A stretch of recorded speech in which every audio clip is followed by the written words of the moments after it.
Ross with The Rock Never Stops. Yo, these Detroit Pistons take care of business against the Charlotte Hornets. They did exactly what they were supposed to do. They did their job. They got them out of there. Uh, I almost want to say in spectacular fashion, but it was. We gonna talk about it. They did what they were supposed to do. The guys who needed to show up showed up. There's some things to walk away excited about, as always, and there's some things to walk away that we got to talk about, as always. So we're about to talk about it. But before I do, if you can, be so kind, smash that like button for me. Hit subscribe and the bell for notifications. Is this on? Shit, it's not on. All right, let's run that back. Run it back. Run it back. Run it back. Run it back. Yo, it's your man 100 Grand Ross with The Rock Never Stops. I don't know if y'all heard me before. My thing wasn't plugged in for the microphone. But I'm excited to dive into this. The Detroit Pistons take care of business. They handle and dismantle those Charlotte Hornets. They tested them. They tested their heart and found them wanting. I've said for a long time, LaMelo Ball is just not a leader. LaMelo Ball is not somebody you can follow into the fire. LaMelo Ball is not someone you can build a franchise around. He does not have the mettle, does not have the intestinal fortitude for what it takes to win at the highest level against the best players. And if anything, it's an exaggerated picture of what I'm consistently saying Cade Cunningham must be wary of. Getting so caught up in individual plays that you lose sight of the team that you're leading, the men that you're leading, the people who are looking for you to show them the way. You saw as soon as the LaMelo Ball came out the game, all of a sudden, everything looks disarray. Knipple starts trying to do too much, right? Brandon Miller, he seems like he's taking on too much of that LaMelo Ball energy. He looks soft as hell, right? Miles Bridges is Miles Bridges, right?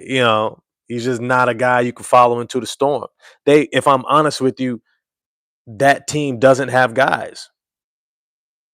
They don't have guys. Knipple is a fourth scoring option on a championship team. He could be a starter, but he's your fourth option. He's your Michael Porter Jr. All right, he's not your Jamal Murray. He's not your Nikola Jokic. He's not your Aaron Gordon, your top three most important people. He's not even really your not Alex Caruso, but KCP or Christian Brown, right? He's not even that role. He's Michael Porter Jr. He's the guy that, hey, we're just looking for you to light it up.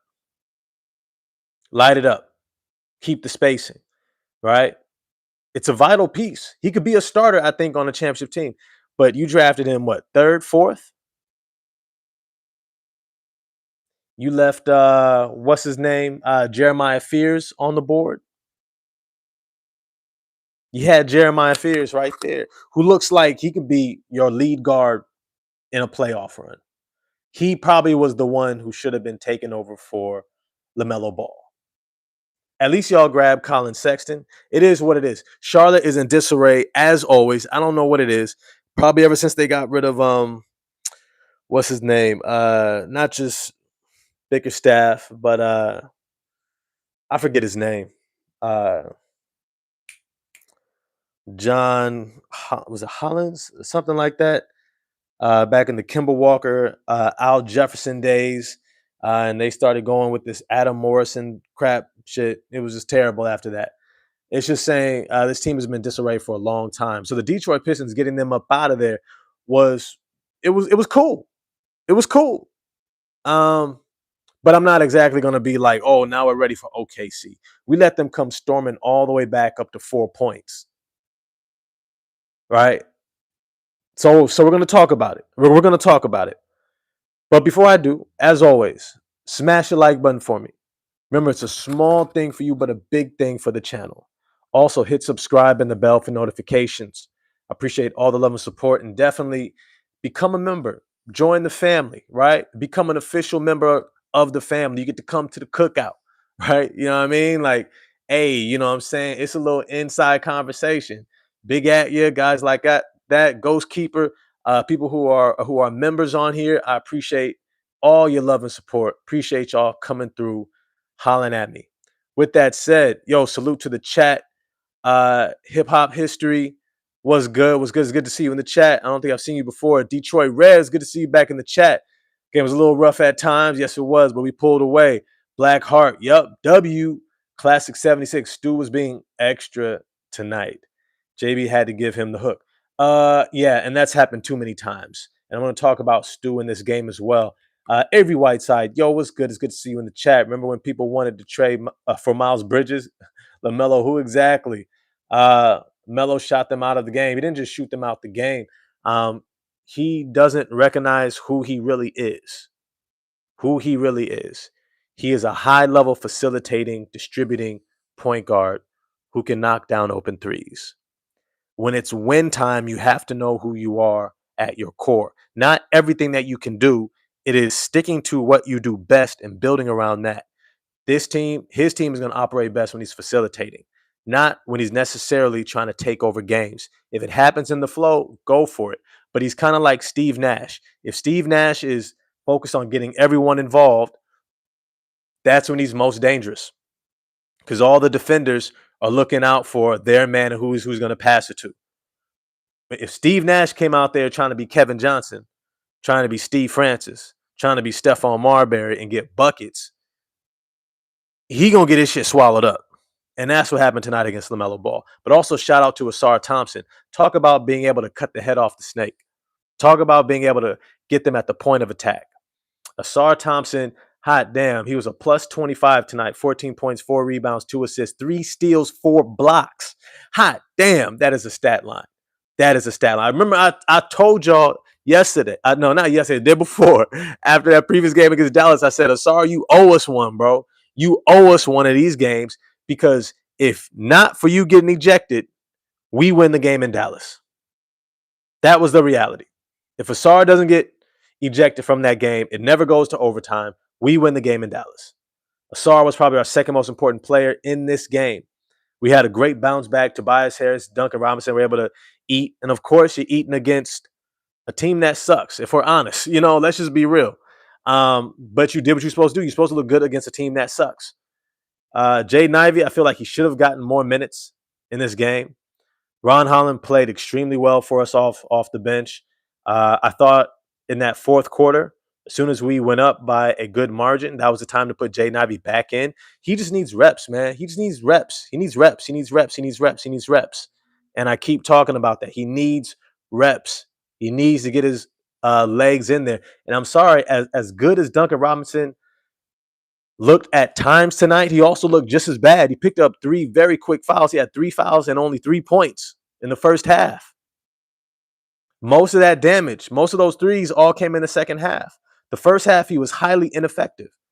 And Jaden Ivey's ability to chase down and to use his athleticism to be able to stay with off-ball guys running off the ball, Con Knuppel, especially, and use his length, even though he needs to stay down at times, but it's no worse with Duncan Robinson because he don't stay down. He jumps in the air. He ends up fouling guys. So I don't see the major advantage of Duncan Robinson over Jaden Ivey. I don't know if they still have him on a minutes restriction. I don't know if I've ever seen a guy on a minutes restriction for like a whole month. Like hot damn, how hurt do you think he still is? The boy is 23 years old. He sat out for as long. I mean, you should, if it's going to be a month-long minutes restriction, you probably should have just sat him out longer. I digress. Let me get into the rest of this. Shout out to the rest of the chat. JB coaching is becoming suspect. I got to know what the vision is, man. I got to know what the vision is. That's just real talk. I got to know what the vision is. Where are we going with this?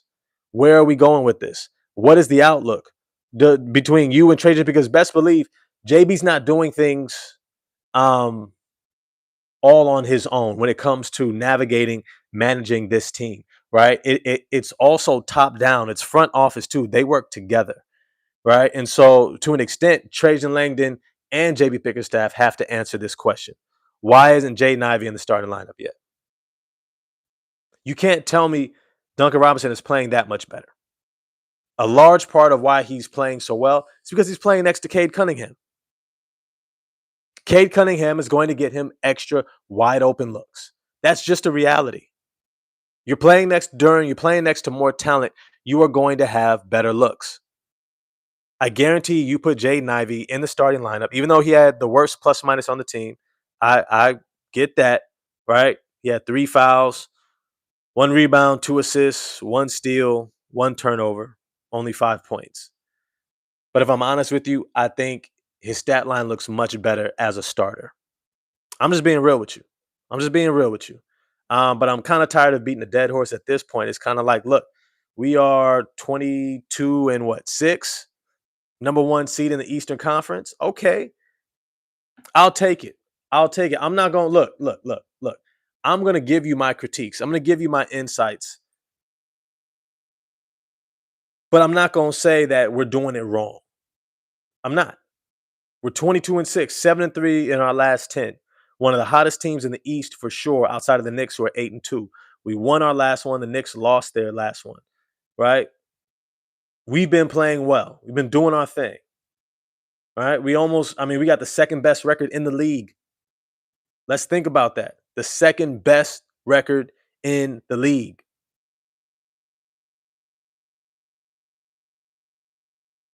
So I'm not going to criticize too much about what JB's doing. I am just going to give you my 2 cents. I am going to say, hey, you know what? I probably would have went with this instead. And I'm just putting it out there because we're going to see how things unfold. Get a chance to see how things develop, right? And that's important. That's important. That's important. We want to see how things develop. So we're going to talk about it. Let me just start off with a shout out to Cade Cunningham. When he is on, he is on. And he's still learning. I want to be 100% clear. Cade Cunningham is still learning how to be him. How to be him. And I keep saying one of the major things that Cade has to work on is knowing where he's going to get his bread buttered. Where is he going to eat the most? And that is in the paint. He doesn't always need to get all the way to the rim. I keep saying that.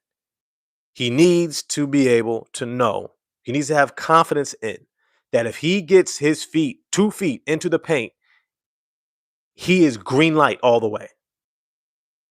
His pull-up jump shot, his turnaround jumper, his push shot, his jump hook, his touch is impeccable around the rim. Long arms, big hands. He's strong with the ball in his hands. Even if he misses, there's a good chance he's going to get his own offensive rebound. Shoot it, bro. You get 2 feet in the paint, that's you. I don't want to see you looking around at that point. You get that ball around the lower half of that dotted circle in the paint. You shoot that ball. That's your shot. Put a little arch on it, get a little rainbow, get it up over there. Now, I will say I do like Ryan Kalkbrenner from the Charlotte Hornets. Shout out to him. That dude is a legit 7'1". And what I love about, and I've said this many times about this whole NIL period, it's allowing big men to develop longer. We know that it takes big men a long time to develop. Mostly because when you go into the NBA, those guys have real big men bodies. Right? When a 6'11" guy who's 26 through 30 is going to be significantly stronger than a 6'10", 6'11" center who comes in at 19, 20 years old. Right? Just imagine if guys like Miles Bridges, Mo Bamba, Wendell Carter came in pretty strong. So did DeAndre Ayton. Marvin Bagley the third, even though he was drafted second, he probably still got to go in the draft. But imagine if some of these young bigs, Derek Lively, right? Some of these young guys could have just stayed in college a few more years, right? Got strong, got real strong, right? Developed that post game, the little jump hook over the left shoulder, over the right shoulder, had an opportunity to grow into their full capacity and full talent, who they would be. Imagine if Jalen Duren had stayed one more year at Memphis. And all of a sudden he's busting out a jump shot. He comes in like that with that level of confidence because you're going to be the man. You're going to be the man. You're an athletic, versatile, agile, long, big, strong, explosive, big man who just needs to develop skill at a higher level of competition. But the problem is they go into college, they go to John Calipari, they go to the Kentuckys, the Kansas, and they get developed as an energy big as a rookie, which you probably should because you don't know everything. And then you end up leaving from college into the NBA thinking that you're going to grow to something more. No, you're going to be an energy big. And it becomes so hard to grow out of that role. If you stay in college, you have an opportunity to maximize your potential growth. And as a result, when you get into the league, you're far more ready to contribute from day one, like a Zach Edey, right? Like a what's his name in Portland, who everybody wanted over Jalen Duren. Y'all know who I'm talking about. All this to say, let me see. I'll put up his name right here because I hate forgetting people's names. Donovan Clingan, right? These guys come into the NBA not just ready to go physically, but also mentally. They know Ryan Kalkbrenner was in the right position on almost every single play. Played 24 minutes, only had 4.7 rebounds, 2 assists, 1 block.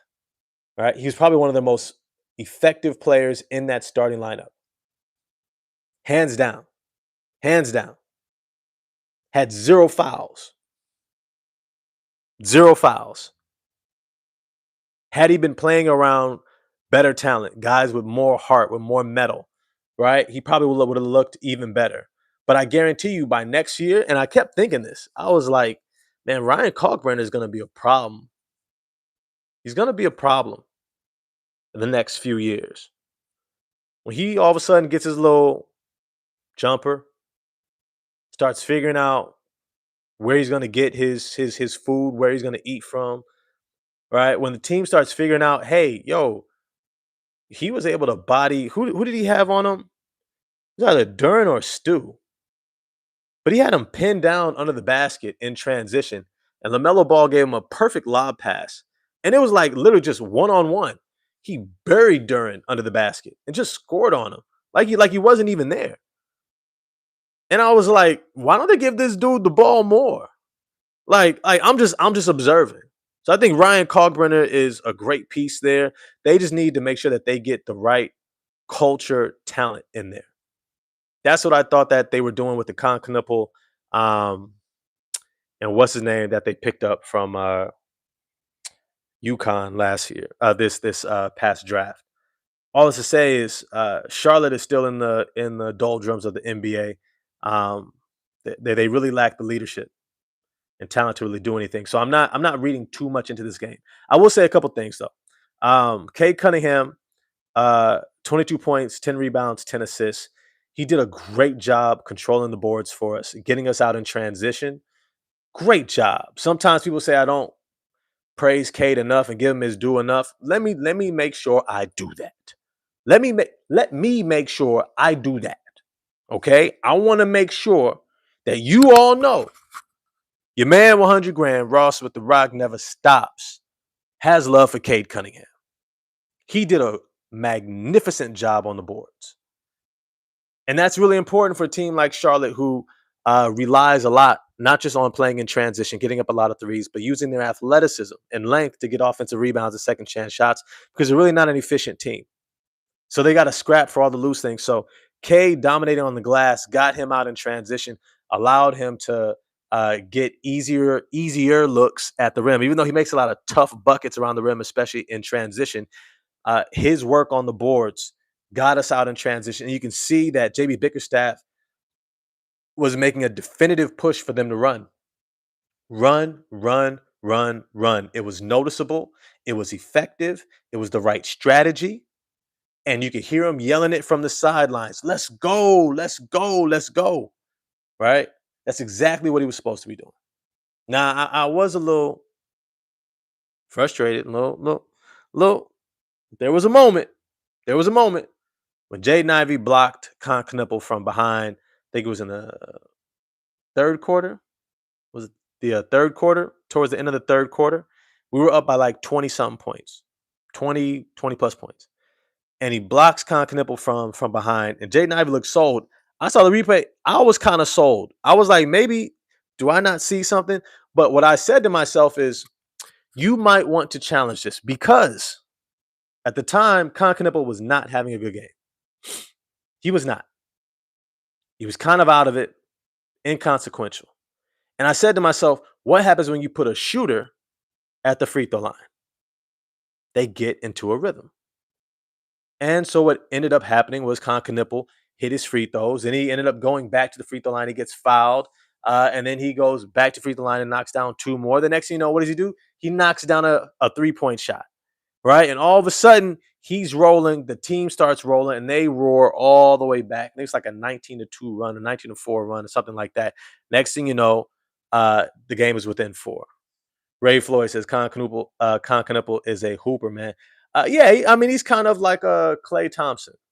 He's like if Klay Thompson had a little bit, tiny bit better handle, but he's very Klay Thompson esque. All right, he's got a great jumper.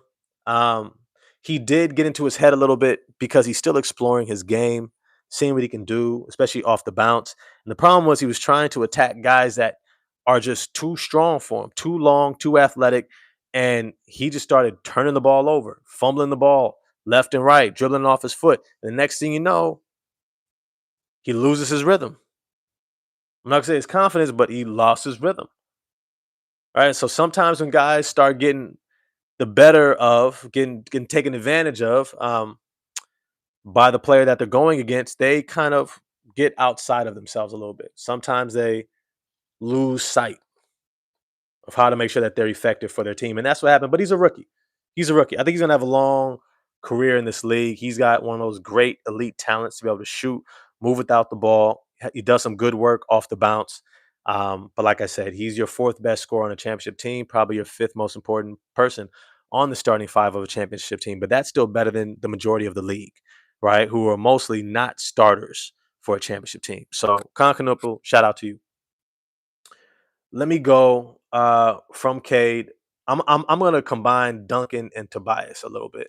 Uh oh no, I'll separate them. Uncle T, Tobias Harris, had a good bounce back game. 16 points, 5 rebounds, 3 assists, 1 steal, 1 block. Only 1 turnover, plus 22 in this game. He was 0 for 1 from three, but 5 of 8 from the field, 6 of 8 from the free throw line. He was effective, very effective in this game, and made some really good plays. He seems to have righted that ability to throw those lobs in transition, which I appreciate. I appreciate it because last time we seen him throw a lob in transition, threw it over the head of Asar Thompson. You know how hard it is to throw it over the head of Asar Thompson. You got to get your timing down. But obviously, he worked on it. He came in ready, and those lobs were connecting. They were connecting. Yo, do me a favor though, real quick, before we keep going. If you could smash that like button for me, I would really appreciate it. Um, Hit that subscribe and the bell for notifications. I appreciate all the love and support, everyone who's in here. And definitely feel free to join and become a member. Really join the squad. You feel me? Join the squad and become a member. I appreciate y'all. With that said, Uncle T had his bounce back game. He had his bounce back game, and his bounce back game was just what we needed. It was a thing of beauty. I appreciate the fact that he knows exactly what he's doing. He knows exactly where he's going out there. He is not caught off guard in terms of what his game is, what his role is, what his opportunities are, and he absolutely executes. When he gets a smaller guy on him, it's barbecue chicken. We should be going to him every single time. And that is something that I know that the Detroit Pistons have to work on in terms of half court execution. Sometimes they are running plays just to run the play, and they don't know why they're running that play. And somebody on the court has to know why they're running what plays that they're running. Right? Yes, let's get Duncan Robinson involved. You know the best time to get him involved when he has a lesser defender on him. Not necessarily, well, Brandon Miller, well, they didn't necessarily have any good perimeter defenders. Brandon Miller can be decent, and so can Miles Bridges. They can give good effort. Zion James is a really good perimeter defender. But let's just say, and Concaniple is going to be solid enough. You should be targeting the mismatches. And that's something that the Detroit Pistons have not done the best job of in terms of recognizing where the mismatch is. Where is the low hanging fruit? Let me say that again. The Detroit Pistons must improve their half court efficiency by looking for the low hanging fruit. Everybody knows what low hanging fruit is, right? Low hanging fruit, it's the easy. It's the easy. It's that right there. You just reach up. You ain't even got to extend all the way. You just give me that. I'm good. I got it. I I got it right there. That's you good. That's what we doing. That's what we on. That's what we on. And so sometimes we make the game a whole lot harder than it needs to be. And this is where I wanted to get to Isaiah Stewart. I'm going to go back through the rest of the roster because I got to get to Asar Thompson. Had a great game. George Blaha had a great description. I don't even know if he said it on purpose, but he said Asar Thompson is lightning quick. And I said, that is the phrase that I've been searching for all this time when I talk about how excited I am about Asar Thompson. He's lightning quick. But before I go to Asar Thompson, let me backtrack a little bit. Let me pull it back a little bit. Isaiah Stewart, 8 points, 11 rebounds, 1 steal, 3 blocks, 4 turnovers. 4 turnovers. 4 of them things.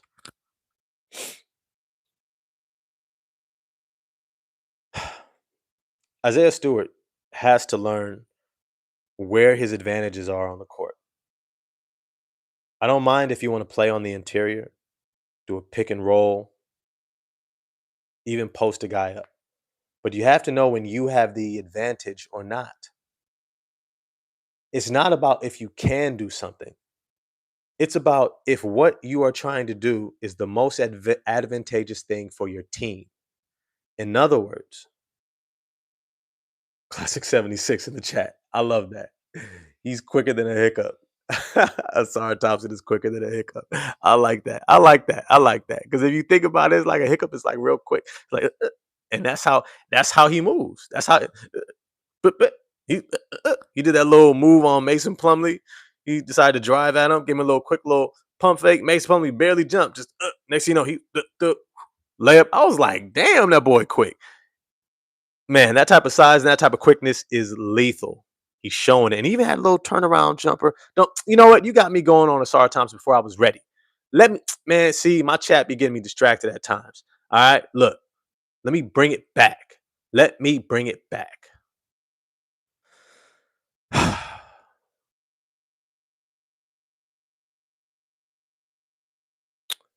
Isaiah Stewart, I need you to play to your strengths and to the advantages that you have for this team.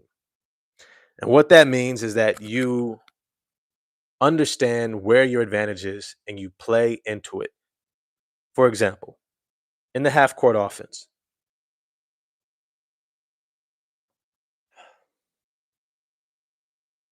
if you have hmm, if you have Ryan Kalkbrenner lined up against you, do you think you should pick and roll or pick and pop? It's a real question, Isaiah. Zay, Big Stu.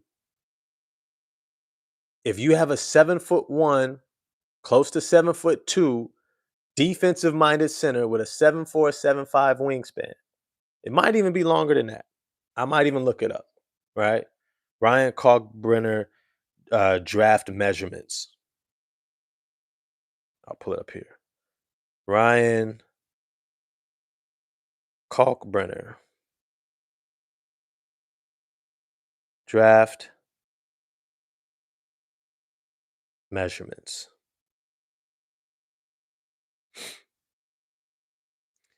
He's 7'1" barefoot. That means he's 7'2" and change with his shoes on. He's 260 pounds with a 7'6" wingspan and a 9'4" standing reach. I believe he's the 3-time reigning Big East Defensive Player of the Year coming out of Creighton. 3 times. 3. Do you think in a half-court offensive set, you should run a pick and roll with Cade Cunningham or a pick and pop? Now, this is a very real question because sometimes guys are simply out of position. The best offense many times is just being in the right position. Ron Holland, seeing the double was coming to Cade Cunningham, ducking into the short corner, getting that ball and giving a touch pass to Jalen Duren, was able to dunk it in the right position. Great play by Ron Holland. Karis LeVert, standing around in the paint, looking for the ball. Jaden Ivey looking for the paint in the ball. Looking for the looking for the ball in the paint. Got that mixed around. Looking for the ball in the paint, and you're what 6'7", 6'5", but you a lightweight amongst all these bigs. All you're doing is clogging up the paint. You would do more for us standing on the weak side wing or the weak side corner, spotting up. You would do more for us from that position than sitting inside the paint, waiting to catch the ball and trying to finish over 7'2.5" Ryan Kalkbrenner. Right? Be in the right position. Isaiah Stewart, every single time Ryan Kalkbrenner or Mason Plumlee was in the game, Isaiah Stewart should have been thinking, I'm now a stretch big. I'm stepping into open threes. I'm setting screens and I'm popping right after. You know why? Because all their bigs are in drop coverage. So if Cade Cunningham comes off of this screen, I don't even have to hit his man. Once he goes around this screen and he gets downhill, the big is going to collapse on him. They're going to double team him, and I'm going to be wide open. And now I get to stretch the defense. I get wide open threes. I'm shooting 40% for the year. Right? You shot 1 of 3 today, 33%. And then once they start flying out on me, now we can just move the ball and get them in rotation. Right? That is smart offense. That is where we have to improve as a team. Guys have to start playing into their strengths. I was glad to see Jalen Duren take that jump shot. Even if just for the sake that it communicated he's aware. He's aware he's supposed to be taking that jump shot, especially against a 7'2" Ryan Kalkbrenner. Look, you can't attack every defensive matchup the same. You cannot attack every oppositional matchup the same. Taking into the paint, trying to back down a Ryan Kalkbrenner, I'm sure you can do. You're more than talented enough. But getting the ball on the move by wheeling around from the weak side block when someone drives and coming to the ball and catching Ryan Kalkbrenner flat-footed, and next thing you know, you're getting your shot up and he's not in position, right? That's smart basketball. Whether you did that on purpose or not, or just reactively and instinctively, right? These are the things that you have to start thinking and knowing. When you listen to the greats, and this is why some of the greats were the greats, because they had time to fine-tune their game. You ever listen to Hakeem the Dream Olajuwon's autobiography, and he talks about getting to the University of Houston. He even talks about his time in Nigeria on the national team, and he's learning from all these bigs who've been around, playing professionally for 10, 15 years, right? And these guys are teaching him all the tricks of the trade, teach him how to work hard and play hard and be in the right position. So he came in really high level, but he was still very raw, still very light. And so he gets to the University of Houston, and his freshman year, who does he get mentored by? None other than Moses Malone, one of the greatest big men of all time, top 25, 30 player, at least, bare minimum. And he's learning from these guys. He's learning playing in these pro-am leagues. And he fine-tuned his game as a sophomore, as a junior at the University of Houston. Next thing you know, by the time he gets to the NBA, his skill level is so refined. He can maximize all those things. Jalen Duren, you have to start thinking the game. Isaiah Stewart, you have to start thinking the game. That is when the game really starts slowing down, where you're recognizing patterns. You're seeing things take place, and you go, oh, I know what to do. Not only do I know what to do, I begin to manipulate the situation. Right? Let me see you get the ball at the elbow. You see a little dribble handoff coming and you just kind of fake it. Okay. Fake it. Okay. Now it's cleared out. You turn and you face up knowing that they're in drop. So he's going to lay off of you. And you know you got that little 15-footer. So you're going to look down, maybe throw a little jab at him. He's going to step back even more. Now you got a wide open 12 to 15-footer. I want to see you manipulating the game. That is the next level of this. Because by the time that you get to the playoffs, especially by the time you get to the second round, third round, folks are going to be manipulative. And that's the smart way to play. I need to leverage everything that I got for my team's benefit. The game is up here. Everyone's going to be talented. Everyone's going to play hard. Everyone's going to have abilities. It's your ability to play the game up here that's going to set you apart. Yes, the effort should be unmistakable every single night, night in, night out, when it comes to, especially in the playoffs. But it's your ability to manipulate the game up here that's going to allow you to progress. That's the ceiling of this team, is their maturation up here in terms of how they think the game, how they play it collectively, how they play off of one another. They should be talking all the time. And this is another reason why I want Jaden Ivey in the starting lineup sooner, because it gives him more opportunity to build that rapport. You saw that little two-man game between Cade and Ivy, and I think Cade passed it to Ivy. Ivy started trying to drive, but saw it really wasn't there. Kind of gave him a little in and out, and saw he was going up against, I think he was going up against, Tijan Salon? Oh, Josh Green. Josh Green, who blew our shit up this game. He blew our shit up this game. And that little comeback that Charlotte had, that was all Josh Green. Look, hey, if I was Charlotte, I would have moved off of Miles Bridges a long time ago if I could. If somebody would take him, all I need is maybe, if I get a first round draft pick, sold. Sold. Because Josh Green and his defense, especially if he was a better shooter, it'd be 10 times better. But I think between LaMelo and Con Knipple, they got more than enough shooting. Brandon Miller, if he can ever stay healthy. All this to say is Josh Green was blowing our shit up. He was invaluable for them tonight. He was their Javonte Green, just making plays on the defensive end. Now, I digress. I digress.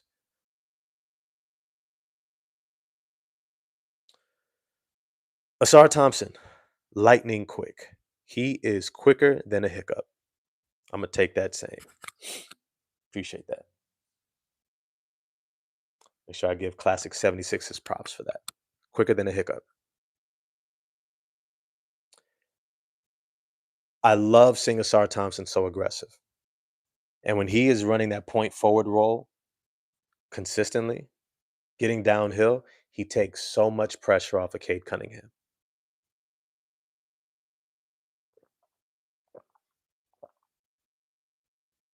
So much pressure off him. When he was out there against LaMelo Ball, locking his shit up, I truly I want somebody to look up, and maybe I'll go to Res Ball TV, look at them real quick. I'll shoot him a text right now. I wonder if he knows.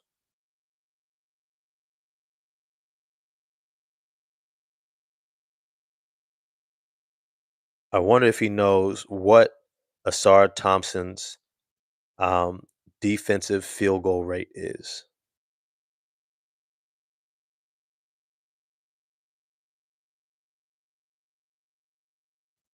What the opposition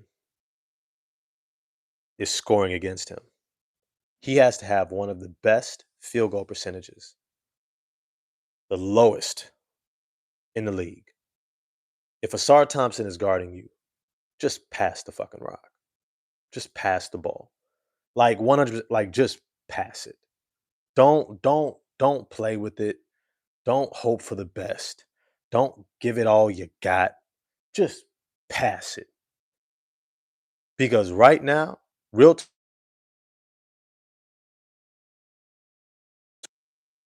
he's not letting anybody out. He's not letting anybody out of jail. At all. At all. Hold on a second. My bad.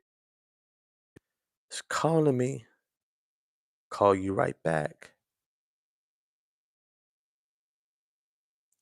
Sorry, my baby girl traveling right now. She trying to call Poppy. Let me know how things are going. You know, I'm a dad. Everybody knows I'm a dad, right? Girl dad, 100 grand.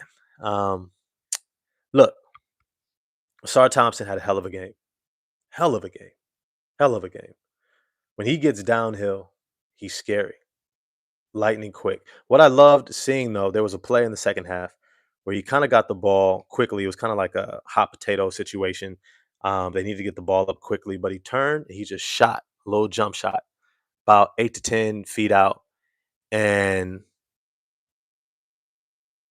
20 minutes. Sorry, and it was nothing but net. It was beautiful. It just right through, no rim, no backboard, nothing but net. How many times have I seen Asar Thompson pass up those shots? There comes a certain point in time, Asar, I need you to know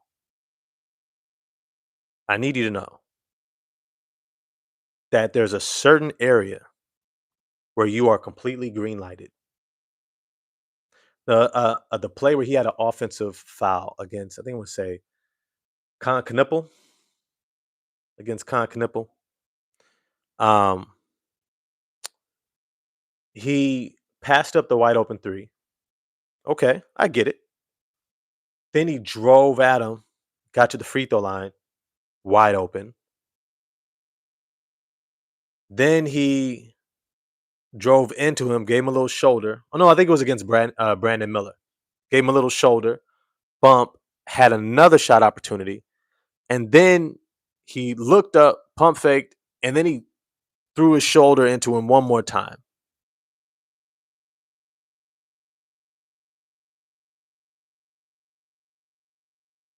And then he got called for the offensive foul. There are so many times in every game that Asar Thompson gets stuck. Like almost like he glitches. Like he gets to the rim and goes like, "Oh, shoot, got here too fast. What am I supposed to do again?" Shoot the ball, bro. Shoot the ball. That's what you're supposed to do. You're supposed to shoot it. Asar, I don't even know if Asar knows how talented he is. I don't know. I really don't know if Asar knows how talented he is. I'm hoping that this summer, all he does is hoop. Just like his brother did. Amin Thompson went against Davion Mitchell, did one-on-one workouts. I think that's what Asar Thompson needs to do. Is just play ones with folks. Work on his jump shot over and over and over, shoot 1,000 shots, you know, get 500 makes a day. 500 makes a day. All sorts of shots. Off the dribble, pull up. I want him to get that little Russell Westbrook pull up jump shot on the move, right? Make 500 shots a day, right? That's your workout. Weight room, to legs, stretching, get all that stuff. Keep your body in tip top shape, right? And then just get your shots up. And then after you get your shots up, come back in the evening, just hoop.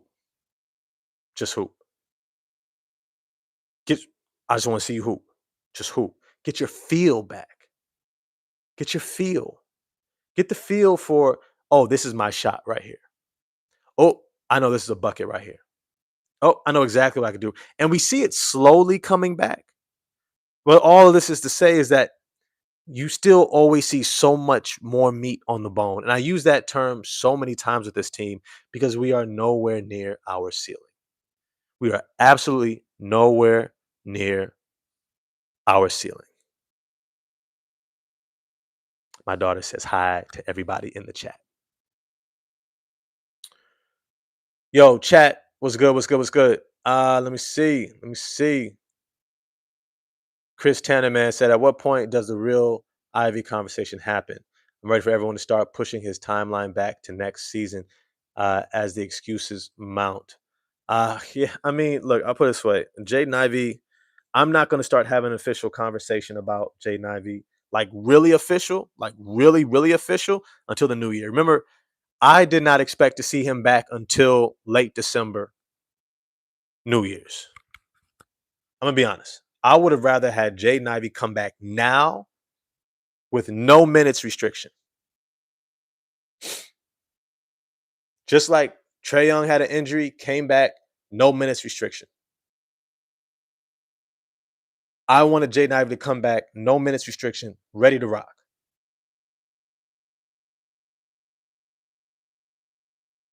But there are many routes to success.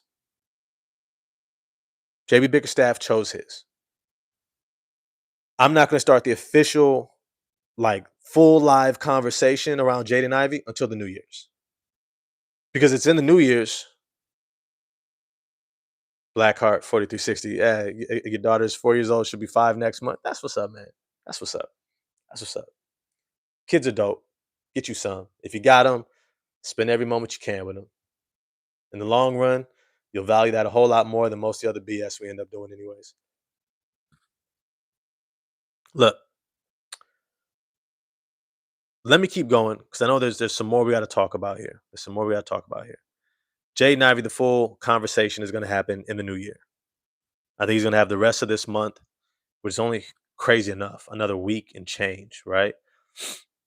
But the New Year's is where we're really going to look at Jaden Ivey and say, like, okay, who is he? We've seen glimpses, we've seen stretches. Because the reality is Duncan Robinson is not our long-term starter. He's not. He is not. He is not. Let's be 100% clear about that. I am happy that we saw when Duncan Robinson got into foul trouble, Jaden Ivey was the first player off the bench. But let me be clear with something else, though. Karis LeVert should not be getting more minutes than Jaden Ivey. We got to stop that. Look, I get it. He's a veteran. He's given the best effort he can, but I count more plays. Look, if I had to tell you who our worst defenders are in terms of being either out of position, losing track of their man, because these are things that I look for. When I watch the game, some of y'all have been on my rewatch. Yeah, I wanted more Jenkins too, Blackheart.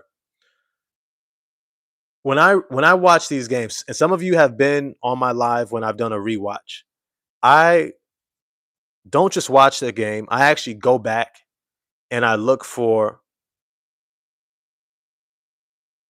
how plays developed. Who was where and what did they do that allowed them to either be successful or the other team was able to be successful? What created the opportunities? What created the mishaps and turnovers and mistakes? If I were to tell you at the top of the list of guys who are either out of position, didn't run back hard on defense, didn't give the best effort on a closeout. He actually does a decent job on closeouts. But sometimes he completely loses track of his man. If I tell you the list of guys who struggle the most with tracking the ball and being in the right position on defense, the list looks like Jalen Duren, Cade Cunningham, Jaden Ivey, Karis LeVert. Those are the four. Jalen Duren, Cade Cunningham, Jaden Ivey, Karis LeVert. Duncan Robinson is just a bad on-ball defender. Not a bad team defender. A bad on-ball defender. There's a difference. Karis LeVert, Cade Cunningham, even Jaden Ivey, far better on ball. Far better on ball. Much worse off the ball. They get caught ball watching a lot. Duren as well. And they get stuck. Well, Duren more so than anyone else. All that's to say is I would not feel comfortable with more than two of those individuals on the court together. That means between Karis LeVert, Jaden Ivey, Cade Cunningham, Duncan Robinson, Jalen Duren. Those five. You can't have more than two. The other three need to be strong defenders. Some combination of Asar, Tobias, and even Tobias is struggling these days. But he's just going to struggle with more athletic wings and quick guards. He's going to struggle with them, right? Fortunately, he does a solid enough job where he's not a cone. He's not a cone. He's not a cone where you can just blow by him. But he's just not. He doesn't have that pop, that quick enough pop. All to say, sandwiched around those five guys, we must have either Asar, Tobias,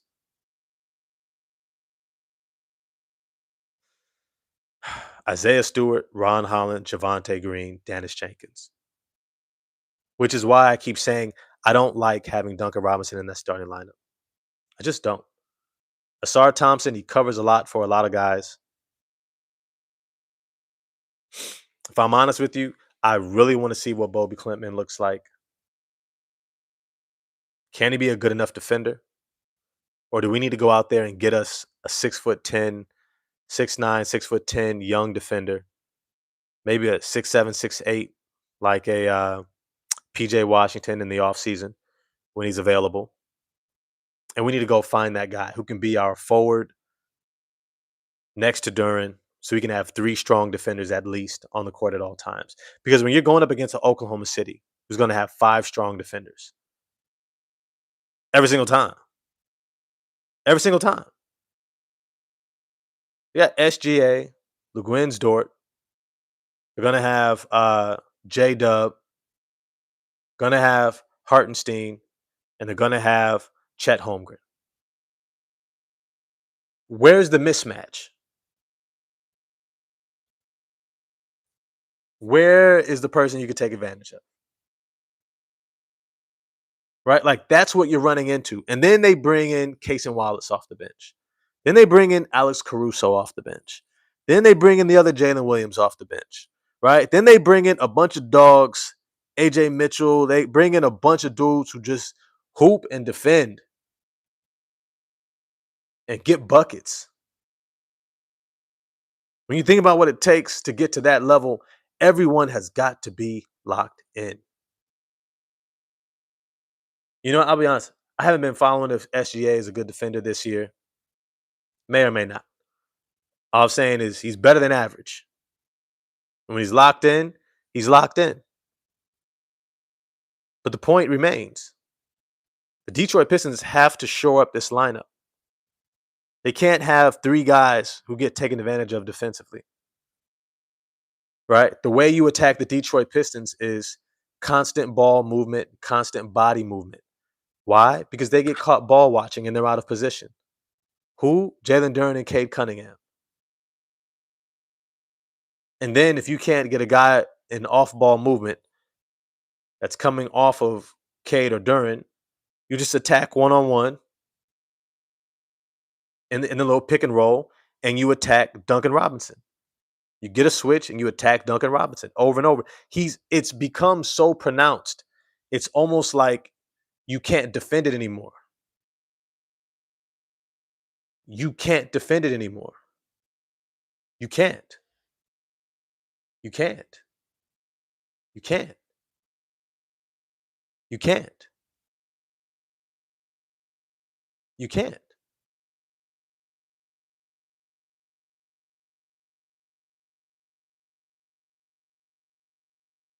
It is what it is. Duncan Robinson, his lack of ability to contain on the perimeter is not something that we can continue to mask. It is fully in the scouting report. Fully. We have to start preparing for the playoffs where teams are going to be highly locked in to how to attack us. We have to make these adjustments. Right? Look, with that said, solid game by Ron Holland. Needs to set his feet a little bit more to knock down those threes, but did a great job. Shot 3 of 11.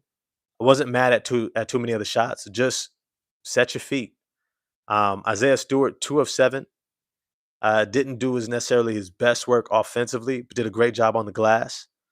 But like I said, even though we out-rebounded them 61-43, it's the Charlotte Hornets. I want to see what happens when you face the good teams. That's where I'm really measuring you. But it's good to see you did what a good team is supposed to do. You went to work. You took care of the teams that you were supposed to take care of. That's what you did. Great job. Let me see. Who do we have next? We have Portland on Monday. And we are at Portland. Ooh, that is going to be a game. That is going to be a game. Portland is playing right now against the Kings.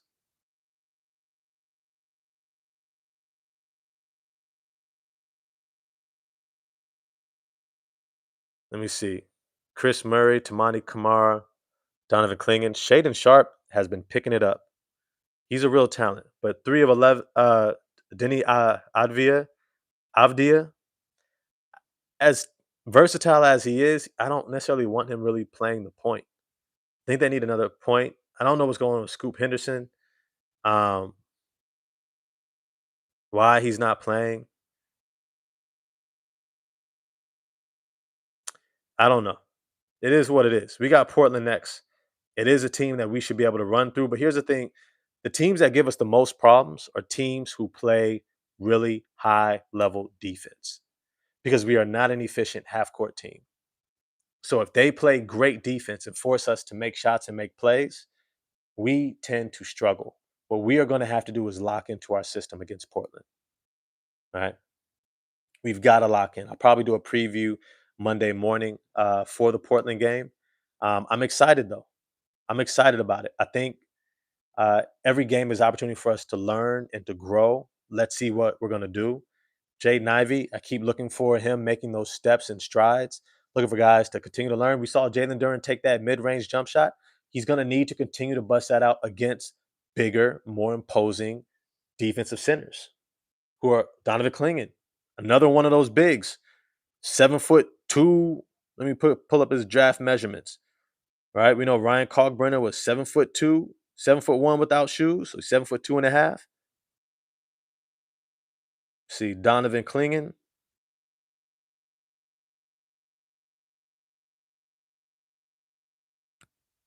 his draft measurement is 7'3" in shoes with a 7'7" wingspan. You need to use that jumper. I want to see you work from the free throw line. From the free throw line. You know why? Because at the free throw line, it's just enough room to force him to close out and take a step toward you. Set those screens around the free throw line, between the free throw line and that 3-point line. But if you can get at the free throw line and you fake the little handoffs, turn face, and if he's off of you, step into that jump shot confidently. When he took that jump shot today, it didn't look confident. It looked hesitant. It looked like he was like, oh, yeah, I'm supposed to shoot this. No. I need you to see it and in rhythm, knock it down. Knock it down. It's well within your wheelhouse of skill. Knock it down. Keep shooting it, keep shooting it, keep shooting it. Because the more, remember, we're not playing for just right now. We're playing for April, May, one day, June. You normalizing that part of your game reshapes the game for us. 100% does. Yo, before I get out of here, as always, if you haven't already, smash the like button for me, hit subscribe and the bell for notifications. If you would like, please feel free to become a member, join the family, join the community. Helps out a lot. I really appreciate all y'all. Remember, smashing the like button is a small thing for you, but a big thing for the channel. So I really appreciate all the love and support. I like to leave you all with a word of the day. The word of the day is know your goal. What is your end goal? What are you shooting for? Don't lose sight of that. A whole lot of shit's going to happen in life, ups and downs, ups and downs, ups and downs. Right? What you stay focused on through all of that is what's going to give meaning to those ups and downs. Remember, the ups and the downs aren't necessarily good and bad. The challenges that come at the down that feels like it's trudging along and it's working against you. Many times, those are the things that are getting you stronger for where you're trying to get to or what's beyond that. And sometimes the good moments are an opportunity for rest. Take a breather, right? Enjoy the relaxation and don't resist or shy away from the challenges that are also trying to grow you. Enjoy them both, knowing that neither are better or worse. They're just a part of the journey, but stay focused. Stay focused. Know your end goal. Know your goal for your journey. All right. I'm gonna get at y'all. If I don't get at y'all tomorrow, 'cause I'm about to go over shorties later on tonight. So I'll probably not get at y'all tomorrow. Maybe tomorrow night. We'll see. We'll see. Um, but Monday morning for sure. Preview for the Portland Trailblazers. All right. Get at y'all next time. Y'all have an amazing night. Drink water. Live life to the fullest. Laugh hard and love people deeply. And I'm gonna holler at y'all next time. Peace.